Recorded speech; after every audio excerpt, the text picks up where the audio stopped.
Okay, start करते हैं। आज हम रिवाइज करने वाले हैं चैप्टर 7 यूनिट 1। चैप्टर 7 यूनिट 1 का नाम क्या है? Fiscal functions. ओवरव्यू लेने वाले हैं और सेंटर एंड स्टेट फाइनेंस मतलब फिस्कल फेडरलिज्म मतलब क्या है देखने वाले। सबसे पहले जो इंपॉर्टेंट पॉइंट है जिसपे क्वेश्चन आ सकता है, what are the three main macro economic goals for any nation और for any country? First one, economic growth. Second one is high levels of employment. Third one is stable price levels. अभी ना ये lecture में थोड़ा सा ये जो points याद रखने के ना थोड़ा रिपीटेशन ज्यादा करूंगी, सो दैट आप बार बार सुन के ये याद कर लो चीजें। First one is economic growth, second high levels of employment होने चाहिए, स्टेबल प्राइस लेवल्स होने चाहिए। अब इकोनॉमिक ग्रोथ मतलब क्या होना चाहिए? इकोनॉमिक ग्रोथ मतलब आपके कंट्री का जो रियल जीडीपी है ना वो फास्टर रेट से बढ़ना चाहिए then your population growth. Okay, high level of employment से क्या हो जाएगा? Higher income, higher output and I will say higher standard of living भी रहेगा। स्टेबल प्राइस लेवल होना चाहिए मतलब इन्फ्लेशन भी ना हो, डिफ्लेशन भी ना हो, दोनों चीजें वर्स्ट रहेगी इकोनॉमी के लिए। So there should be stable price levels. इसके बाद डायरेक्टली आ जाएंगे कि ये एग्जैक्टली हम यूनिट क्यों पढ़ रहे हैं। तो गवर्नमेंट इंटरवेंशन इंपॉर्टेंट है किसी भी इकोनॉमिक सिस्टम में, ये इनको बोलना है। Okay, this unit is specifically for कि गवर्नमेंट का इंटरवेंशन मैंडेटरी ही रहेगा। ऐसे नहीं रहेगा कि फ्री मार्केट इकोनॉमी छोड़ दिया और सब कुछ ऑन इट्स ओन हो जाएगा। ओके, ऐसा नहीं होने वाला है। इसीलिए हम लोग ये यूनिट डिस्कस कर रहे हैं कि गवर्नमेंट का इंटरवेंशन क्यों जरूरी है, कौन से केसेस में जरूरी रहेगा। Okay, now the basic economic problem क्या है? स्केर्सिटी का प्रॉब्लम है, वांट्स अनलिमिटेड है and resources are limited. Four basic question जो हमने चैप्टर 1 में पढ़े थे, what to produce, how to produce, for whom to produce and what provisions are to be made. What provisions are to be made के लिए इन्होंने यहाँ पे क्या लिखा है? How much resources should be set apart to ensure growth of productive capacity. और three types के इकोनॉमिक सिस्टम हमने पढ़े थे चैप्टर 1 में, namely capitalism, socialism and mixed economy. मतलब अभी तक जो भी पढ़ा है उसमें ये वाला पार्ट जो है ना चैप्टर 1 में ऑलरेडी डिस्कस, और हमको लर्न भी है इनडायरेक्टली। फिर लर्न क्या करना था? तो first point, three main micro economic goal of any nation और any country. First one is economic growth, second one is high levels of employment, third one is stable price levels. I hope यहाँ तक learn हो गया। इसके आगे हमने पढ़ा था कि इकोनॉमिस्ट एडम स्मिथ है ना, इनका क्या कहना है कि फ्री मार्केट छोड़ दो आप, और जो भी गवर्नमेंट का रोल रहेगा ना वो लिमिटेड रखना है। ओके, फ्री मार्केट इकोनॉमी को वैसे के वैसे ऑटोमेटिकली ऑपरेट करने दो, जैसे प्राइस मैकेनिज्म, मार्केट मैकेनिज्म से ऑटोमेटिकली प्राइसेस सेट होंगे, आउटपुट डिसाइड होगा, वैसे ही चलना चाहिए। गवर्नमेंट का रोल मिनिमम होना चाहिए। मिनिमम रोल में भी इन्होंने स्पेसिफाई किया है कि तीन ही रोल का करना है गवर्नमेंट ने। कौन से? National defence, system of justice, establishment and maintenance of public institution and public work. ये तीन ही रोल गवर्नमेंट ने फॉलो करने हैं, बाकी कुछ भी नहीं करना है, सब कुछ फ्री मार्केट इकोनॉमी पे छोड़ देना है। कौन से है तीन? याद रखना है एडम स्मिथ के हिसाब से। मिनिमम गवर्नमेंटल का जो भी एक्टिविटी है उसमें national defence, system of justice, establishment and maintenance of public institution and public works. जब 1930s में ग्रेट डिप्रेशन आया उसके बाद से लोगों को समझ में आया या फिर इकोनॉमिस्ट को एक्सपीरियंस हुआ कि गवर्नमेंट का रोल बहुत ज्यादा इंपॉर्टेंट है। गवर्नमेंट का रोल बहुत ज्यादा इंपॉर्टेंट है। गवर्नमेंट अपना ये जो भी रोल है, इंटरवेंशन है, कैसे करती है? फिस्कल फंक्शंस को यूज करके या फिर पब्लिक फाइनेंस फंक्शन को। मैं बोलूँ फिस्कल फंक्शन या फिर हमने कुछ फिस्कल पॉलिसी, मॉनिटरी पॉलिसी, एक बेसिक आइडिया लेके रखा था ये यूनिट पढ़ने से पहले। Fiscal function is regarding budget, या फिर मैं बोलूँ पब्लिक एक्सपेंडिचर जो गवर्नमेंट करती है उसके अकॉर्डिंग। ओके, तो ये इस तरीके का गवर्नमेंट इंटरवेंशन कर सकती है। किस चीज के लिए? तो इकोनॉमी अगर डिप्रेशन में जा रही है, इन्फ्लेशन वाला सिचुएशन है, उसको ठीक करने के लिए। अब अगेन मैं बोलूँ यहाँ तक हमने बस three main micro economic goals जो भी थे किसी भी नेशन के, वो तीन याद रखने। उसके बाद एडम स्मिथ ने जो कहा है कि लिमिटेड रोल होना चाहिए गवर्नमेंट का, वो भी specifically national defence, system of justice, establishment and maintenance of public institution and public works. ये दो ही पॉइंट याद किए। Now third one point, Richard Musgrave, इनका क्या कहना है? इनकी एक थ्योरी है, थ्योरी ऑफ पब्लिक फाइनेंस। कब पब्लिश की इन्होंने? 1959। नाम क्या है? रिचर्ड मस्ग्रेव। थ्योरी का नाम थ्योरी ऑफ पब्लिक फाइनेंस, 1959 में इंट्रोड्यूस हुई है। क्या है इनकी थ्योरी? तो three branch taxonomy of role of government in a market economy. Free market economy में ही गवर्नमेंट ने आकर क्या इंटरवेंशन करना चाहिए, क्या रोल परफॉर्म करना चाहिए, तो थ्री ब्रांच टैक्सोनॉमी बोला है। First one is resource allocation, second one is income redistribution, third one is macro economic stabilisation. फिर से रिपीट करूंगी, resource allocation, income redistribution, macro economic stabilisation. अब ना यहाँ पे ना गड़बड़ कहाँ पे होती है, क्वेश्चन अगर पूछा जाए कि रिसोर्स एलोकेशन का जो फंक्शन है गवर्नमेंट का, ये मैक्रो इकोनॉमिक है या माइक्रो इकोनॉमिक है, तो प्लीज अच्छे से देखना है, यहाँ पे गड़बड़ करके आते हो एग्जाम में आप। रिसोर्स एलोकेशन माइक्रो इकोनॉमिक का पार्ट है। Then income redistribution again it is part of micro economic.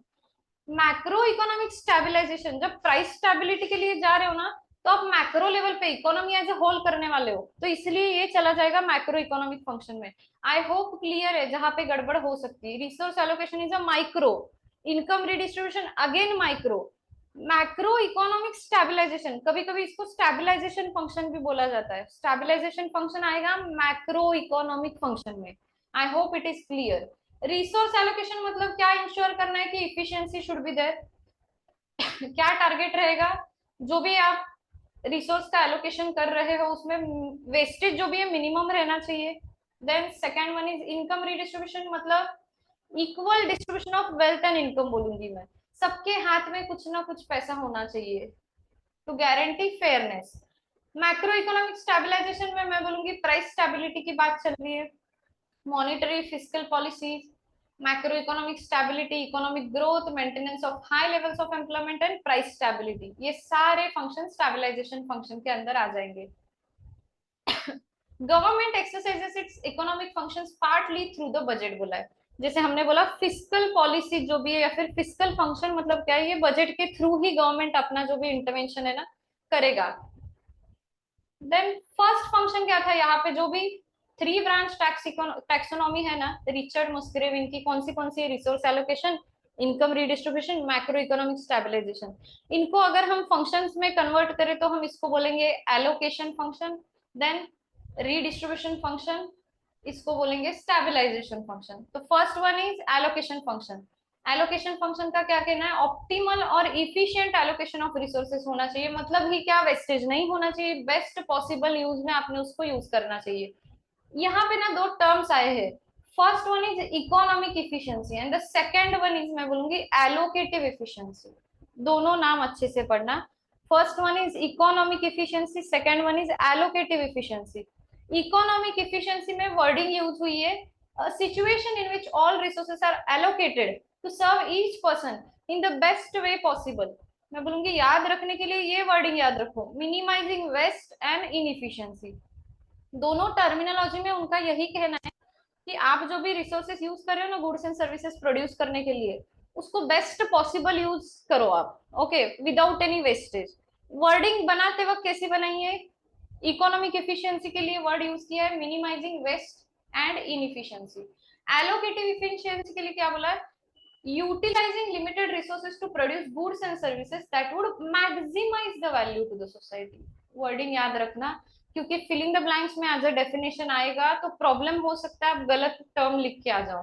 Allocative efficiency के लिए maximize the value to the society, economic efficiency के लिए minimizing waste and inefficiency. Okay, clear है सबको exam point of view से?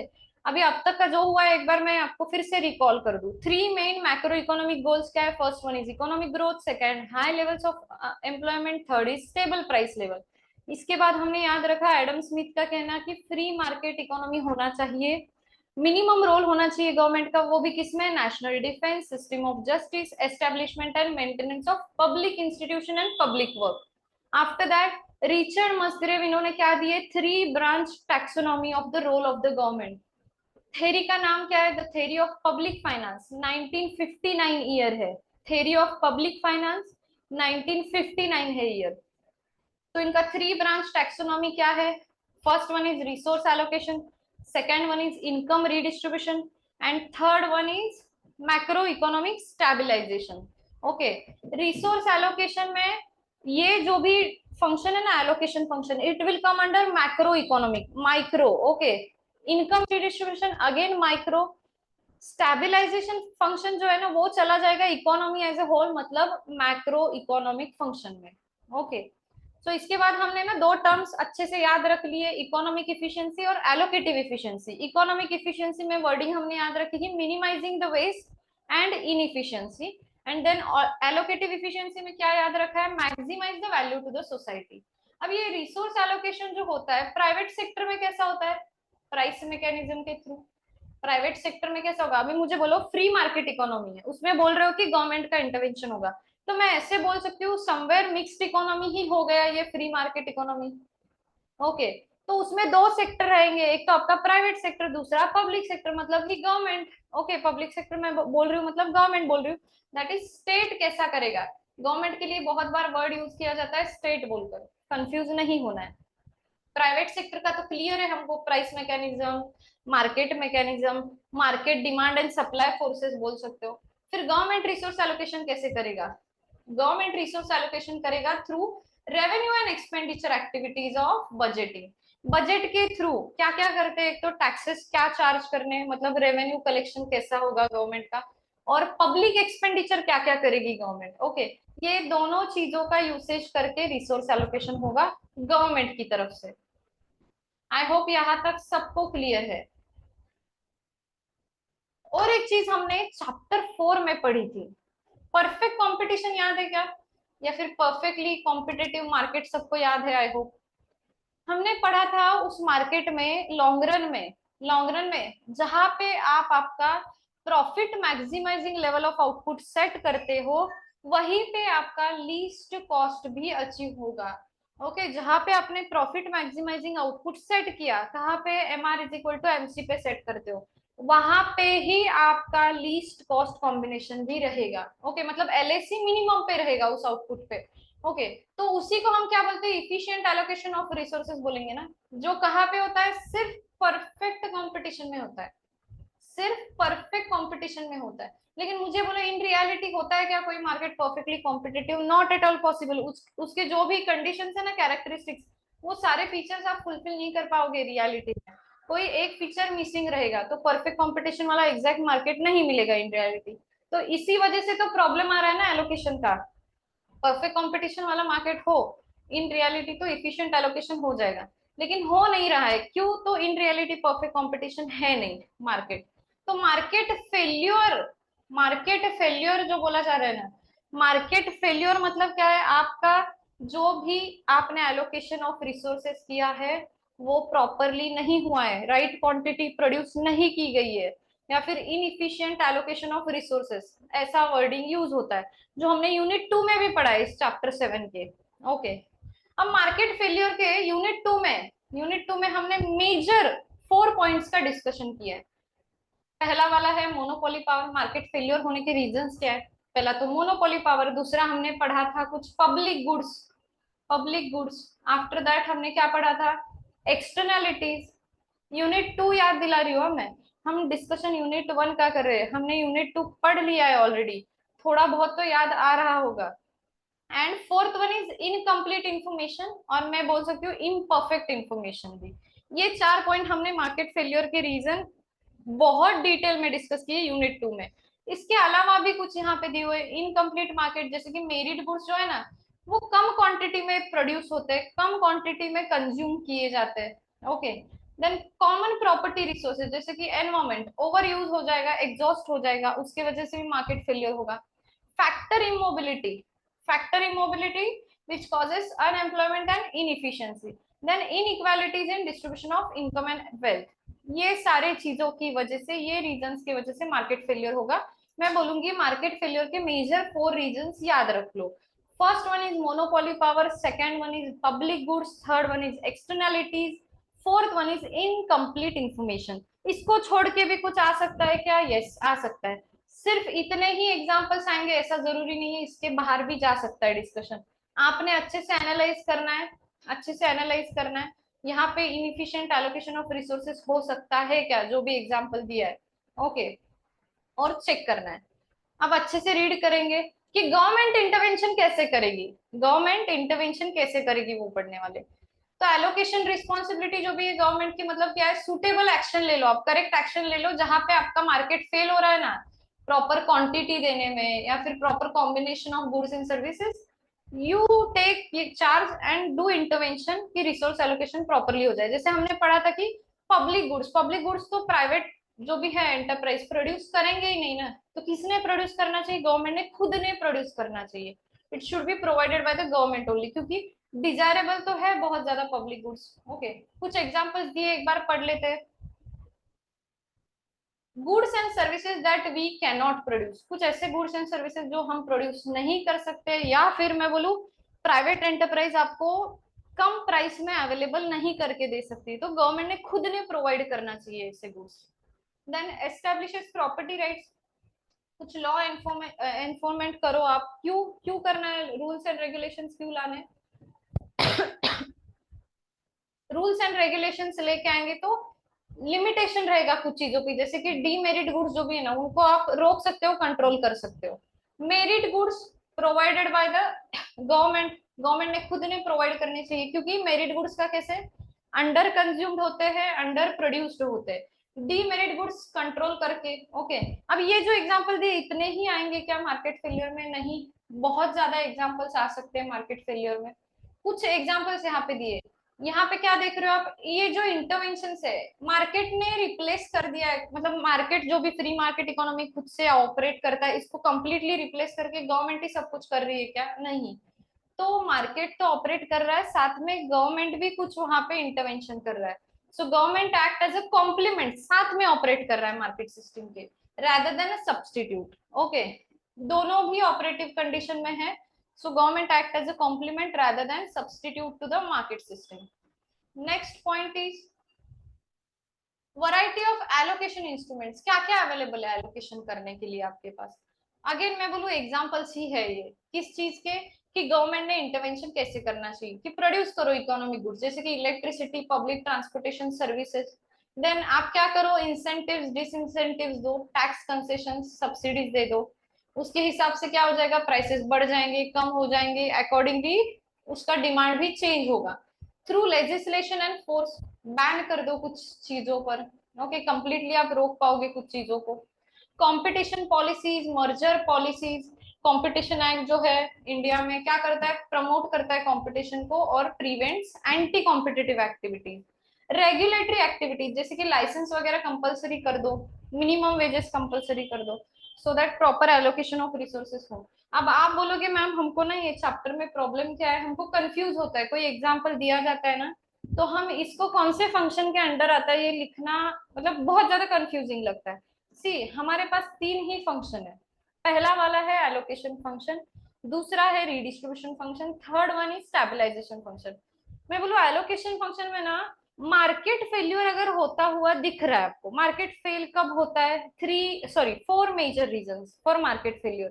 Monopoly power, public goods के case में, externalities and incomplete information, major four reasons are there जो हमने unit 2 में डिटेल में पढ़े हैं, उसका भी रिवीजन करेंगे। ओके, अगर ऐसा केस दिख रहा है कि एलोकेशन ऑफ रिसोर्सेज प्रॉपरली नहीं हो रहा है इसलिए गवर्नमेंट को इंटरवेंशन करना पड़ा, तब बोलना कि इट इज एलोकेशन फंक्शन। जैसे कि क्या बोला है यहाँ पे अभी, क्या बोला है कि through legislation and force, ban कर दो कुछ चीजें। अब मुझे बोलो गवर्नमेंट को ये बैन वगैरह क्यों करना पड़ा, क्यों करना पड़ा, तो गलत चीज के लिए रिसोर्स यूज हो रहे हैं, या फिर मैं बोलूँ डीमेरिट गुड्स के लिए रिसोर्सेस यूज हो रहे हैं, उसको रोकने के लिए गवर्नमेंट ने ये लेजिस्लेशन या फिर जो भी रूल्स एंड रेगुलेशन लेके आया है, जैसे कि बैन ही कर दो सिंगल यूज प्लास्टिक गुड्स जो भी है। ओके, समझ में आ रहा है क्या, या फिर मैं बोलूँ पब्लिक गुड्स गवर्नमेंट ने खुद ने प्रोवाइड करना, क्यों कर रहे हैं, तो वो कोई कर नहीं रहा है इसलिए मार्केट फेलियर हो रहा है। ओके, प्रॉपर राइट क्वांटिटी में चाहिए उतना प्रोड्यूस नहीं हो रहा है। ओके, इसलिए एलोकेशन फंक्शन में आएगा। एलोकेशन फंक्शन बोलते ही क्लियर ये रहना चाहिए दिमाग में कि मार्केट फेलियर हो रहा है तभी एलोकेशन फंक्शन प्रॉपरली नहीं हो रहा है, तब गवर्नमेंट आएगा कुछ चीजें इंटरवेन करने के लिए। देन डिस्ट्रीब्यूटिव फंक्शन में क्या है, बेसिक क्वेश्चन जो है ना हमारा, फॉर हुम टू प्रोड्यूस, इसका आंसर रहेगा डिस्ट्रीब्यूटिव फंक्शन में। एक्सपेंडिचर साइड क्या है, गवर्नमेंट उसका redistribution of income and wealth. मैं बोलूँ हम जब भी redistribution of income and wealth बोलते हैं ना, तो हमारा प्लान क्या रहेगा, redistribution of income and wealth मतलब हम ट्राई करेंगे कि इक्वल डिस्ट्रीब्यूशन रहे। जो भी पॉपुलेशन है ना कंट्री की, सबके पास इक्वल क्वांटिटी में पैसा बटा हो। कैसे कर सकते हो, ऐसा तो है नहीं मैम इकोनॉमी में। तो आप क्या याद रखते हो, तो जब भी रीडिस्ट्रीब्यूशन फंक्शन है, प्रोग्रेसिव टैक्सेशन। प्रोग्रेसिव टैक्सेशन मतलब जिनका ज्यादा इनकम है उनको ज्यादा टैक्स चार्ज करो, और ये पैसा गवर्नमेंट के पास आ जाएगा ना, tax in form of revenue. तो गवर्नमेंट ये क्या कर देगा, सब्सिडीज वगैरह प्रोवाइड करके या फिर कुछ चीजें फ्री ऑफ कॉस्ट प्रोवाइड कर देगा पुअर पीपल को, so that where minimum standard of living सबको मिले। ओके, रीडिस्ट्रीब्यूशन फंक्शन मतलब यही है, प्रोग्रेसिव टैक्सेशन करो, रिच लोगों से लेके पैसा आप क्या करोगे, सब्सिडाइज्ड या फिर फ्री प्रोडक्ट्स दे दो पुअर जो भी है पीपल उनको, so that bear minimum standard of living सारे लोगों को मिले, कंप्लीट पॉपुलेशन को मिले। सो डिस्ट्रीब्यूशन फंक्शन में आप वही करोगे। डिस्ट्रीब्यूशन फंक्शन में क्या कर रहे हो, एक्सपेंडिचर साइड में आप फ्री या फिर सब्सिडाइज एजुकेशन या फिर health care, housing, food, basic goods provide करोगे डिजर्विंग पीपल को। रेवेन्यू साइड पे क्या करोगे, progressive taxation, higher tax rate as income increases. एम क्या है इस डिस्ट्रीब्यूशन फंक्शन का, ऑलरेडी मैंने आपको बोला कि equitable distribution of societal output, मतलब सब लोगों को bare minimum standard of living मिले, सबके पास equality of income, wealth and opportunities हो। इससे क्या होगा, वेलबींग अच्छा होगा। ओके, मतलब सब लोगों को बेयर मिनिमम तो सब कुछ मिल जाएगा। ओके, सर्वाइवल के लिए जितना लगता है। देन प्रोवाइडिंग सिक्योरिटी, मतलब ही क्या है, everyone enjoys a minimum standard of living. एम ही इतना है डिस्ट्रीब्यूशन फंक्शन का। जब भी डिस्ट्रीब्यूशन फंक्शन या फिर रीडिस्ट्रीब्यूशन फंक्शन आपको क्लासिफाई करना है गिवन एग्जांपल से, चेक यही करना, वो जो भी एग्जांपल है उसमें अगर बात कर रहे हैं प्रोग्रेसिव टैक्सेशन की, या फिर मैं बोलूं कि higher the income higher the tax rate, ऐसा कुछ डिस्कशन चल रहा है, समझ जाना ये क्या कर रहे हैं, रिच पीपल से पैसा निकाल के देने वाले हैं, रीडिस्ट्रीब्यूट करने वाले हैं इनकम पुअर सोसाइटी को। ओके, या फिर पुअर हाउस होल्ड को बोलूंगी मैं। और किस फॉर्म में करते हैं पुअर हाउस होल्ड को, कभी कभी क्या करेंगे, कुछ एम्प्लॉयमेंट बेनिफिट्स दे दे, ग्रांट्स दे दे, ट्रांसफर पेमेंट्स दे दे, या फिर जो बिलो पावर्टी लाइन है उनको कुछ मॉनिटरी हेल्प कर दे। ओके, इस तरीके से गवर्नमेंट क्या करेगी, redistribution of income and wealth करेगी। तो एग्जांपल्स कुछ है जैसे कि progressive taxation, provision of subsidy. Progressive taxation किसके लिए, रिच कैटेगरी के लिए, और provision of subsidy to poor household. Employment reservation भी देगा गवर्नमेंट, ओके, सो दैट सबको कुछ ना कुछ जॉब मिले और कुछ ना कुछ इनकम जनरेशन होता रहे। Unemployment benefits, transfer payments, families below poverty line उनको क्या दिया जाएगा, मॉनिटरी एड जैसे मैंने बोला, या फिर aid in kind. Regulation of manufacture and sale of certain product to ensure health and wellbeing of the consumer. I guess मैंने ये आपको चेंज करवा के दिया है, यहाँ पे नहीं आना चाहिए, यहाँ पे नहीं आना चाहिए, ऐसा चेंज करवा के दिया है ये वाला जो भी एग्जाम्पल है। Okay, then next is special schemes for backward